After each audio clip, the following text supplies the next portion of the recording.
माननीय प्रधानमंत्री जी, हम बिहार के बच्चों की आपसे कुछ अपील है। जैसे कि उत्तर प्रदेश और दूसरे राज्यों की सरकार अपने अपने बच्चों को यहाँ से ले जा चुकी है, वैसे ही हमारे बिहार सरकार को भी चाहिए था कि हमें यहाँ से ले जाएं। लेकिन हमारी सरकार हमारी इस कठिन परिस्थिति में हमारा साथ नहीं दी। इसलिए हम बिहार के बच्चे आपसे कुछ अपील करना चाहते हैं और हमें बहुत उम्मीद है आपसे।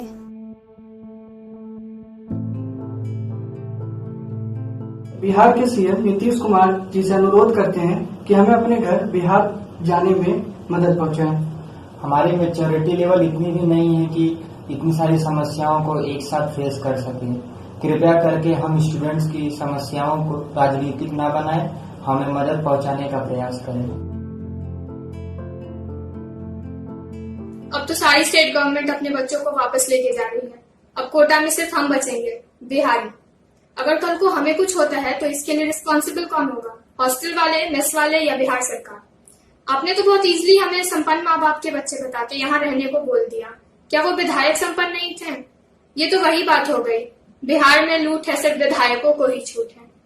नीतीश जी, हम बिहारी हैं, हम आपकी जिम्मेदारी है। मैं आलोक प्रिय बिहार का रहने वाला हूँ, पुणे डिस्ट्रिक्ट से। यहाँ के सारे बच्चे अपने घर चले गए हैं जो दूसरे स्टेट से थे। बस मैं अकेला यहाँ रह रहा हूँ। मुझे भी घर जाना है। यहाँ पास ना ही मुझे कोई हमारी सरकार अनुमति दे रही है, ना ही हमें यहाँ से पास अवेलेबल हो रहा है घर जाने के लिए। मैं यहाँ बुरी तरह से फंस गया हूँ और मैं यही सरकार से दरखास्त करना चाहूँगा कि मुझे घर जाने के लिए थोड़ा सहयोग करे।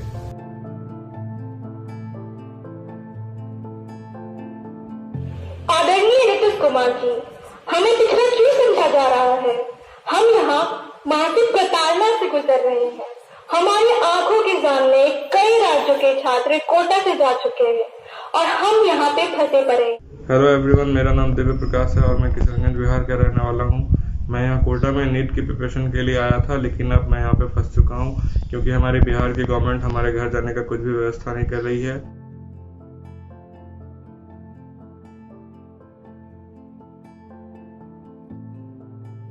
हमने 2 दिन का अनशन भी किया, लेकिन सरकार हमें बुलाने को तैयार नहीं है।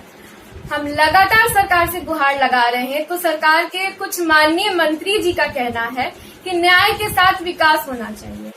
तो हमें बताएं माननीय मंत्री जी कि न्याय के साथ क्या विकास हो रहा है, बच्चों के साथ क्या विकास हो रहा है। बच्चे, हम यहाँ देश के धरोहर हैं, हम देश के पूंजी हैं, हम देश के फ्यूचर डॉक्टर हैं। हमने इसीलिए प्रोफेशन चूज किया है ताकि हम देश के लिए कुछ कर सकें और हमारा फ्यूचर ही यहाँ पे डार्क में पड़ा हुआ है। हमें लगातार मानसिक प्रताड़ना हो रही है, मेंटल डिप्रेशन से गुजर रहे हैं। हमें समझ में नहीं आ रहा है कि हमें क्या करना चाहिए।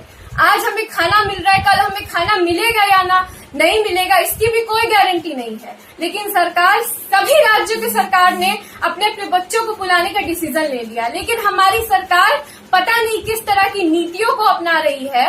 विदेशों से भी बच्चे घर जा रहे हैं, विदेशों से भी बच्चे घर जा रहे हैं। हरिद्वार से लोग गुजरात चले जा रहे हैं, श्रद्धालुओं को भी घर लेके जाया जा रहा है। लेकिन हम स्टूडेंट्स जो फ्यूचर है इस देश के, बिहार के, लेकिन उनकी बात नहीं सुनी जा रही है। उन्हें बस आश्वासन दिया जा रहा है कि हम ये मुहैया करवाएंगे, हम ये करेंगे, हम राशन देंगे। हमें राशन नहीं चाहिए, हमें अपने घर जाना है। मोहतरम जनाब नीतीश कुमार जी, वजीर आला बिहार, सर आपसे एक बहुत ही बड़ी गुजारिश करने जा रहा हूं। सर, हम लोग कोटा में बहुत सारे स्टूडेंट फंसे हुए सर, काफी सारी मुश्किलों का सामना कर रहे हैं। सर, बिहारी होने का आज तक कभी भी हमें दुख नहीं हुआ। सर, जहां भी रहे, जैसे भी रहे, बिहारी सिर ऊंचा करके हमेशा रहे हैं। सर, आज पहली बार बिहारी होने का दुख हो रहा है। सर, बस आपसे एक गुजारिश है, हमारी भी मदद करें और हमें भी अपनों से मिलाने के लिए जो भी आपसे कोशिश हो सकता है वो करें। शुक्रिया। मैं संजय कुमार साहनी बिहार का एक छात्र हूँ और आज मैंने कोटा के छात्रों के लिए 12 घंटे का अन्न जल त्याग कर उपवास रखा हूँ और मैं बिहार सरकार के माननीय मुख्यमंत्री नीतीश कुमार जी से लगातार आग्रह कर रहा हूँ कि जो भी छात्र कोटे में फंसे हुए हैं उन्हें पुनः बिहार बुलाया जाए।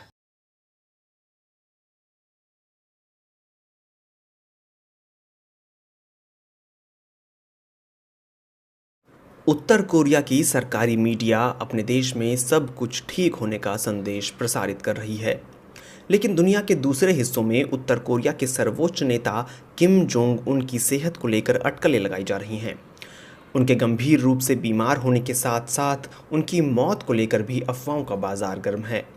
उनके स्वास्थ्य को लेकर अटकलों का ये दौर 15 अप्रैल के बाद शुरू हुआ, क्योंकि किम इस दिन अपने दादा और उत्तर कोरिया के संस्थापक किम इल सुंग के जन्मदिवस समारोह में शामिल नहीं हुए। दक्षिण कोरिया और अमेरिकी सरकारों ने कहा है कि उत्तर कोरिया में ऐसी कोई असामान्य गतिविधि नहीं देखी गई है जिससे ये अंदाज़ा लगाया जा सके कि किम जोंग उन गंभीर रूप से बीमार हैं या उनकी मौत हो चुकी है।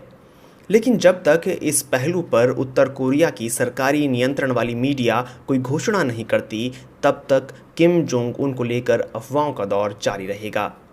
अगर ये अफवाह सही हों तो सबसे बड़ा सवाल यही है कि किम जोंग उन की जगह उत्तर कोरिया की सरकार का मुखिया कौन बनेगा। ऐसे ही कुछ दावेदारों पर एक नज़र दौड़ाते हैं। पहला नाम किम यो जोंग। उत्तर कोरिया में किम जोंग उन की छोटी बहन किम यो जोंग को देश के नए नेता की पहली पसंद के तौर पर देखा जा रहा है। 31 साल की किम यो जोंग की पढ़ाई लिखाई अपने भाई की तरह पश्चिमी देश स्विट्ज़रलैंड में हुई है। वे पॉलिट ब्यूरो की सदस्य हैं और देश के सबसे महत्वपूर्ण प्रचार एवं आंदोलन विभाग की असिस्टेंट डायरेक्टर भी हैं। उन्हें किम जोंग उन की सीक्रेट डायरी के तौर पर भी प्रसिद्धि मिली हुई है। माना जाता है कि किम जोंग उन के रोज़ाना के कामकाज में उनकी अहम भूमिका होती है। यह भी कहा जाता है कि वह अपने भाई को नीतिगत मुद्दों पर भी सलाह देती हैं। किम यो जोंग उस कथित माउंट पैक्टू ब्लडलाइन की सदस्य भी हैं जिसे किम इन सुंग के सीधे वंशज के तौर पर देखा जाता है और जिनकी उत्तर कोरिया की राजनीति में अहम भूमिका है। लेकिन यह भी माना जाता है कि वह हर बात में जल्दबाजी दिखाती हैं, जिसके चलते उनसे गलतियां होने की आशंका ज़्यादा होती है। पिछले दिनों किम जोंग उन और डोनाल्ड ट्रंप की हनोई में हुई मुलाकात के वक्त छिपकर झांकती हुई उनकी तस्वीर के चलते किम जोंग उन की किरकिरी भी हुई थी। वैसे किम यो जोंग कोई पहली बार इस तरह का व्यवहार नहीं कर रही थी, लेकिन एक सवाल यह भी है कि क्या उत्तर कोरिया महिला नेतृत्व के लिए तैयार है। उत्तर कोरिया की राजनीति और सामाजिक सेटअप में महिलाओं की अहम भूमिका है, लेकिन ताकतवर जगहों पर उनकी मौजूदगी बेहद कम है। ऐसे में क्या किम परिवार के सदस्य होने के चलते वह पितृसत्तात्मक समाज की चुनौती से पार पा पाएंगी। दूसरा नाम है Kim Jong Chola. Kim Jong उनके बड़े भाई हैं किम जोंग चोल। उनके पिता ने उन्हें ही उत्तर कोरिया के भविष्य के नेता के तौर पर प्रमोट किया था, लेकिन बाद में किम जोंग चोल ने सेना और राजनीति को लेकर कोई उत्साह नहीं दिखाया तो किम जोंग उन को उनकी जगह दे दी गई। किम जोंग चोल भी सार्वजनिक तौर पर दिखाई नहीं देते हैं। उन्हें साल 2015 में लंदन में देखा गया था, जब वे अपने आदर्श गिटारिस्ट एरिक कैल्पटन के रॉयल एल्बर्ट हॉल में आयोजित कंसर्ट में नजर आए थे। लेकिन उन्हें देश के नेता के तौर पर कमान मिलेगी, इसकी संभावना बेहद कम है।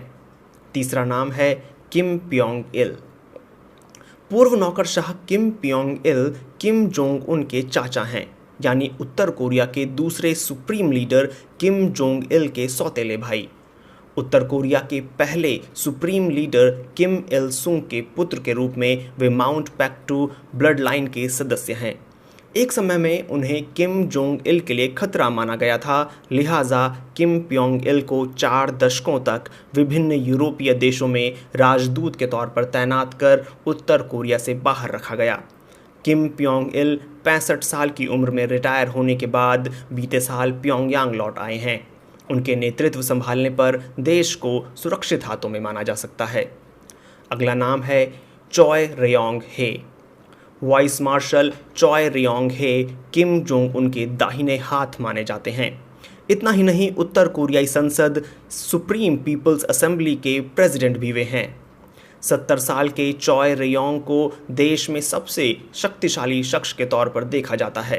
किम जोंग उन को शीर्ष जगह पर सुरक्षित करने में उनका अहम योगदान रहा है। ऐसे में किम जोंग उन ने उन्हें काफ़ी सम्मान दिया है।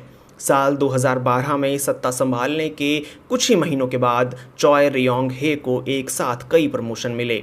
इससे किम जोंग उन की नज़र में उनकी अहमियत का अंदाज़ा होता है। किम परिवार से अलग चॉय देश के उन कुछ चुनिंदा नेताओं में शामिल हैं जिनका नाम उत्तर कोरिया की सरकारी मीडिया में नियमित तौर पर देखने को मिलता है। उत्तर कोरिया में किम परिवार के बाहर का सदस्य भी सरकार का मुखिया हो सकता है। ऐसे में चॉय रियोंग हे एक उपयुक्त दावेदार हो सकते हैं। किम जोंग उन की असमय विदाई से देश के सत्ता हस्तांतरण के सहज बदलाव के लिए भी चॉय उपयुक्त साबित हो सकते हैं। अगला नाम किम जे रियोंग। किम नाम होने के बाद भी उत्तर कोरिया के प्रधानमंत्री किम जे रियोंग किम परिवार के सदस्य नहीं हैं। दरअसल उत्तर और दक्षिण दोनों कोरिया में किम एक आम नाम है। साल 2016 से पहले किम जे रियोंग के बारे में बहुत कम लोग ही जानते थे, लेकिन इसके बाद उन्होंने लगातार सफलताएं हासिल की हैं। एक साल पहले वे उत्तर कोरियाई संसद पहुंचे और अचानक से 1 महीने के भीतर ही उन्हें प्रधानमंत्री चुन लिया गया। उन्हें पोलित ब्यूरो की सदस्यता मिली और सेंट्रल मिलिट्री कमीशन में भी उन्हें जगह मिल गई। किम जे सत्तारूढ़ परिवार के सदस्य नहीं हैं, लेकिन परिवार के उपयुक्त उम्मीदवार के सामने आने तक वे इस भूमिका के लिए उपयुक्त माने जा सकते हैं। एक महत्वपूर्ण सवाल है कि उत्तराधिकारी का चुनाव कैसे होगा। साल 1948 में स्थापना के बाद से ही उत्तर कोरिया पर किम परिवार के सदस्यों का शासन रहा है। देश के नए नेता की आधिकारिक घोषणा उत्तर कोरियाई संसद सुप्रीम पीपल्स असेंबली ही करती है, लेकिन वर्कर्स पार्टी और उनके समर्थकों के प्रभुत्व वाली उत्तर कोरियाई संसद रबर स्टैंप की तरह ही काम करती है। आधिकारिक घोषणा होने से महीनों या कहें कि सालों पहले नेता का चुनाव हो जाता है। किम जोंग उन के पिता किम जोंग इल 1994 में उत्तर कोरिया के संस्थापक अपने पिता किम इल सुंग की मृत्यु के बाद नेता बने थे। उन्होंने अपने शासन के दौरान उत्तर कोरियाई राजनीति में किम परिवार की अहम भूमिका को सुनिश्चित किया था। उन्होंने इस तरह का मिथ बनाया कि कोरियाई सभ्यता को पालने वाले पवित्र ज्वालामुखी माउंट पैक्टू के महान परिवारों में किम परिवार शामिल है। इस मिथ से उन्होंने अपने परिवार को उस मुकाम तक पहुंचा दिया जहां से यह धारणा बन गई कि परिवार के लोगों का जन्म शासन करने के लिए ही हुआ है। किम इल सुंग ने किम जोंग इल को अपना उत्तराधिकारी चुना था। किम जोंग इल ने अपने बेटे किम जोंग उन को सत्ता सौंपी। किम जोंग उन का अपना परिवार है, लेकिन अब तक उनके किसी बच्चे को सार्वजनिक तौर पर नहीं देखा गया है, ना ही किसी को सत्ता संभालने के लिए तैयार किया गया है। सच्चाई ये है कि उत्तर कोरियाई जनता किम जोंग उन के बच्चों का नाम तक नहीं जानती। उत्तर कोरिया में किम जोंग उन की जगह लेने के लिए किसी को संभावित नेता के तौर पर तैयार नहीं किया गया है। ऐसे में किम की असमय विदाई से एक वैक्यूम पैदा होगा जिसे भरना बेहद मुश्किल होगा।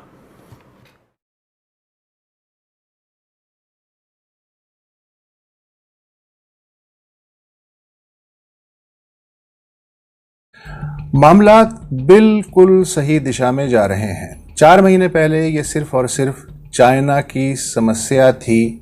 अरे भाई, हमें इससे क्या, हम तो सुरक्षित हैं, चाइना जाने उसका वायरस जाने।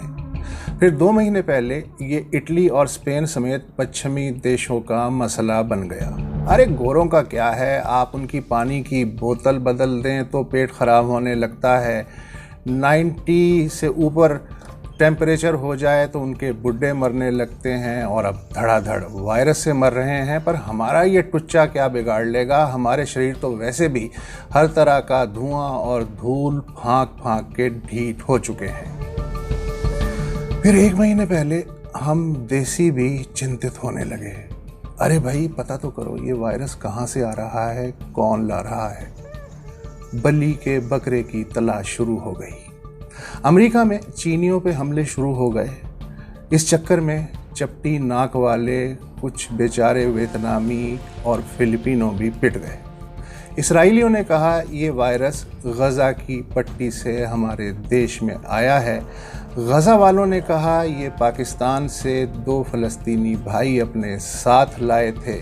पाकिस्तानियों ने कहा ये ईरान से आने वाले यात्रियों का तोहफा है। भारत ने कहा फरवरी मार्च में जो 1.5 लाख NRI देश के एयरपोर्टों पे उतरे ये वो नहीं लाए, बल्कि हमारे यहाँ तो ये वायरस दिल्ली की निज़ामुद्दीन दरगाह के तबलीगी मरकज़ से फैलना शुरू हुआ, और ये तो है ही मुसलमान वायरस। जब यूरोप में 14वीं शताब्दी में ताउन फैलना शुरू हुआ तो बादशाहों और पोप ने अपनी तरफ उठी उंगलियों को यहूदियों की तरफ मोड़ दिया। ताउन से जूझ रही क्रिश्चियन जनता ने यहूदियों की लगभग 1000 आबादियों को खदेड़ डाला। जनता को पट्टी पढ़ाई गई कि क्राइस्ट को मारने वाले यहूदी चूंकि खुद ताउन का कारण हैं, लिहाजा वो इस बीमारी से सुरक्षित हैं, इसलिए उनकी मारकाट और घर जलाना तो बनता है।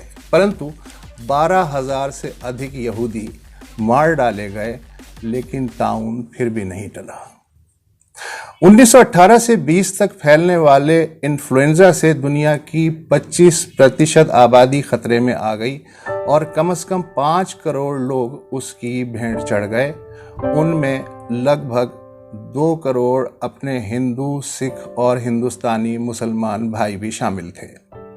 ये महामारी दरअसल एक अमेरिकी राज्य आर्कनसा की फौजी बैरकों से शुरू हुई थी और फिर जंगल की आग की तरह पूरे देश में फैल गई। जब पहले विश्व युद्ध के आखिरी दिनों में अमेरिकी फौजी यूरोप की मदद को भेजे जाने लगे तो वहाँ भी सबसे ज़्यादा लोग स्पेन में मरे।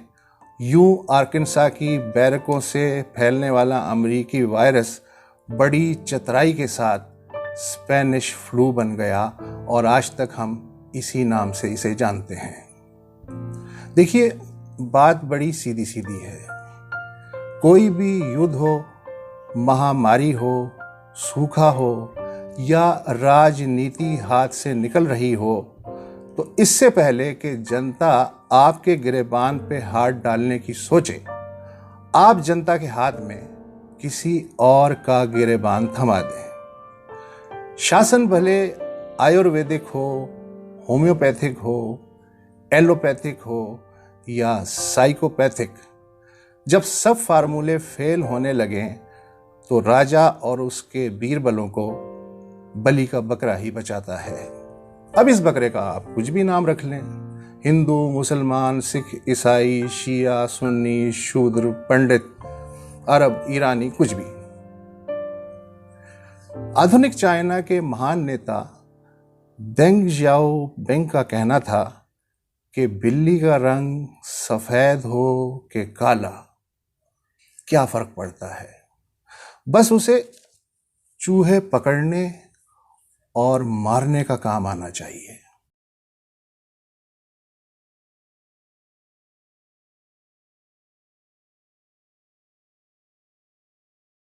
अमेरिका में कोरोना वायरस से मरने वालों की संख्या है वो लगभग 55,000 तक पहुंच गई है। 9.5 लाख से ज़्यादा लोग अभी तक इन्फेक्टेड रिपोर्ट हुए हैं। इस बीच राष्ट्रपति ट्रंप की जो कोरोना वायरस को लेकर ब्रीफिंग्स होती थी वो अब नहीं हो रही हैं। उन्होंने ट्वीट करके कहा है कि मेन स्ट्रीम मीडिया है वो सच्चाई नहीं दिखाता है और इन ब्रीफिंग्स को करना वक्त की बर्बादी करने जैसा है। ये ब्रीफिंग्स फरवरी के आखिरी दिनों में शुरू हुई थी। यहाँ पर राष्ट्रपति ट्रंप के अलावा वाइस प्रेसिडेंट माइक पेंस और डॉक्टर एंथनी फाउची जैसे जाने माने एक्सपर्ट्स हैं, वरिष्ठ अधिकारी हैं, वो आते थे और वो लोगों को बताते थे कि जो इस वायरस से निपटने के लिए प्रशासन किस तरह के कदम उठा रहा है। ये ब्रीफिंग्स कई बार 2 से ढाई घंटे चलती थी, जिनमें कई बार जो वहाँ पर पत्रकार आते थे उनके साथ तीखी बहस भी हुई। इनकी जो टीवी रेटिंग्स थी, जैसा कि रिपोर्ट्स आई, वो बहुत ज़्यादा थी।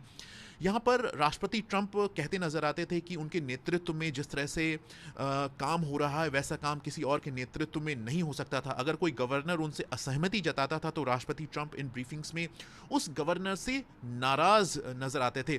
लेकिन एक जो आलोचना लगातार होती रही वो ये कि राष्ट्रपति ट्रंप इन ब्रीफिंग्स का इस्तेमाल किसी इलेक्शन रैली के पोडियम की तरह इस्तेमाल कर रहे हैं। उनके कुछ समर्थक हैं, उनका भी ये कहना था कि ऐसा लगता है कि राष्ट्रपति ट्रंप का जो ध्यान है वो चुनाव जीतने को लेकर ज़्यादा है, अगर उसकी तुलना की जाए जो अभी स्थिति है उसको सुधारने को लेकर। पिछले हफ्ते गुरुवार को ऐसी ही एक ब्रीफिंग में राष्ट्रपति ट्रंप ने कहा कि कोरोना वायरस के खिलाफ लड़ाई में जो डिसइंफेक्टेंट्स होते हैं, कीटाणुनाशक होते हैं, उनका इस्तेमाल किया जा सकता है, जिसको लेकर यहाँ पर काफ़ी हंगामा हुआ। यहाँ पर जो डॉक्टर्स हैं, साइंटिस्ट हैं, उन्होंने चिंता जताई और राष्ट्रपति ट्रंप का जो समर्थन करने वाली कंजर्वेटिव मीडिया है उसमें भी कुछ आवाज़ें उठी। राष्ट्रपति ट्रंप ने कहा कि उनकी बातों को गलत तरीके से पेश किया गया। शुक्रवार को उसके बाद शुक्रवार को जो ब्रीफिंग हुई वो 20 से 25 मिनट ही चली, जिसमें राष्ट्रपति ट्रंप ने सवालों के जवाब नहीं दिए, और फिर उससे सैटरडे और संडे, शनिवार और रविवार को जो ब्रीफिंग्स होनी चाहिए थी वो नहीं हुई। यहाँ पर पिछले कुछ दिनों में कुछ पोल नंबर्स भी आए हैं। एक पोल में कहा गया है कि राष्ट्रपति ट्रंप की जो अप्रूवल रेटिंग है उसमें 6 पॉइंट्स की रिकॉर्ड गिरावट दर्ज की गई है। फ्लोरिडा से एक पोल आया जिसमें कहा गया कि 46% लोग हैं वो संतुष्ट हैं जिस तरह से प्रेसिडेंट ट्रंप का जो एडमिनिस्ट्रेशन है वो अभी स्थिति से निपट रहा है, जबकि 51% लोग हैं वो संतुष्ट नहीं हैं। इस पोल में ये भी कहा गया कि अगर आज की तारीख में चुनाव होते हैं तो 42% लोग हैं वो राष्ट्रपति ट्रंप को वोट देंगे, जबकि 46% लोग हैं वो जो बाइडेन को वोट देंगे। जो बाइडेन जो कि डेमोक्रेटिक पार्टी के राष्ट्रपति पद के उम्मीदवार की दौड़ में हैं। मिशिगन और पेंसिल्वेनिया से भी ऐसे ही ट्रेंड्स रिपोर्ट हुए हैं, और उसके बाद जो रिपोर्ट्स आई हैं उनमें कहा गया है कि राष्ट्रपति ट्रंप के जो नज़दीकी एडवाइज़र्स हैं उन्हें उनसे कहा है, प्रेसिडेंट ट्रंप से कहा है कि ये जो ब्रीफिंग्स हो रही थी उससे उन्हें फ़ायदा होने की बजाय नुकसान हो रहा था, जिस तरह से वो पत्रकारों से बहस करते नज़र आते थे। और यहाँ पर जो डॉक्टर एंथनी फाउची से जैसे जो वरिष्ठ अधिकारी एडवाइज़र्स आते थे उनकी वक्त का सही तरह से ये इस्तेमाल भी नहीं हो पा रहा था जिस तरह से उतना वक्त वो वहाँ पर गुजारते थे इन प्रेस ब्रीफिंग्स में। अभी ये पता नहीं है कि ये ब्रीफिंग्स क्या दोबारा शुरू होंगी, और अगर ये शुरू होती भी हैं तो उनका स्वरूप क्या रहेगा या फिर कौन जवाब देगा पत्रकारों के सवालों के। विनीत खरे, BBC, वॉशिंगटन DC।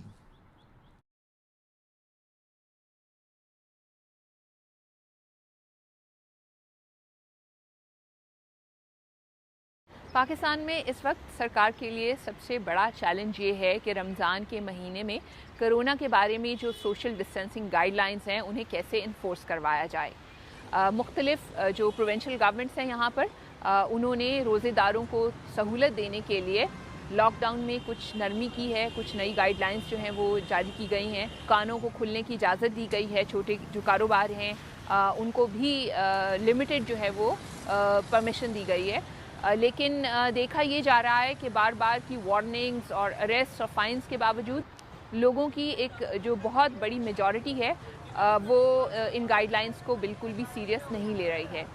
पाकिस्तान उन चंद मुस्लिम मुल्कों में शामिल है जहाँ पे मस्जिदों को बंद नहीं किया गया है क्योंकि सरकार पे दबाव था, लेकिन रमज़ान शुरू होने से पहले गवर्नमेंट ने जो मुख्तलिफ रिलीजियस सेक्ट्स हैं उनके लीडर्स के साथ बैठ के एक एग्रीमेंट साइन किया था, और इस एग्रीमेंट के मुताबिक 50 साल से ज़्यादा उम्र के लोगों को मस्जिदों में जाके नमाज़ पढ़ने की इजाज़त नहीं है। और इसके अलावा जो मस्जिदों के केयर टेकर्स हैं उनको इस चीज़ का ज़िम्मेदार बनाया गया था कि वो सोशल डिस्टेंसिंग को मस्जिदों में इन्फोर्स कराएं। लेकिन अभी तक जितनी भी रिपोर्ट सामने आई हैं वो यही बताती हैं कि पूरे पाकिस्तान में ही इस एग्रीमेंट की खुलेआम खिलाफ वर्जी हो रही है। और प्राइम मिनिस्टर इमरान खान जो हैं वो पहले ही वार्न कर चुके हैं कि अगर पाकिस्तान में कोरोना के मरीज़ों की संख्या बढ़ेगी तो फिर हुकूमत के पास मस्जिदों को बंद करने के अलावा कोई और रास्ता नहीं होगा।